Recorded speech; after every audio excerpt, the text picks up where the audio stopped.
ঈশ্বরজি সোনার দিকে ফুল দিয়ে বরণ করে নিচ্ছেন এবং রয়েছে আমাদের আলমগীর ভাই আজিম ভাই সহ আরো যারা রয়েছে মনে জানাবো তাদেরকে ফুল দিয়ে বরণ করে নেওয়ার জন্য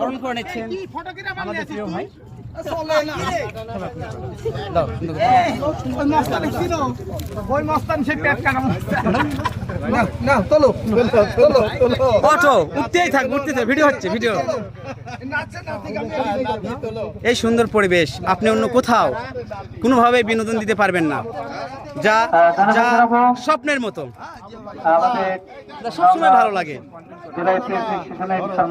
আর এখানে যারা এসেছে প্রিয় মানুষদের প্রিয় মানুষ, সকল মানুষের প্রিয় মানুষ। দেখছেন এই মুখ, হাজার হাজার মানুষ এই মুখগুলো চিনে। আজ হয়তো বা অনেক দূরে রয়েছে, কিন্তু এই ভিডিওতে আপনারা দেখার পরে আবার এই মুখগুলো আপনাদের কাছের সামনে সামনে ভেসে উঠবে, মনে পড়বে ফেলিয়ে আসা সেই দিনগুলির কথা, সেই স্মৃতিগুলি ভেসে উঠবে বারবার। দেখছেন প্রিয় প্রিয় সেই মুখ, ফুটবল প্লেয়াররা এখনো কিন্তু অসাধারণ খেলা খেলে থাকেন। আজকে কিন্তু অ্যাসিস্ট করছে। সবশেষে আমার বন্ধু ভাই বন্ধু জুয়েল রানা।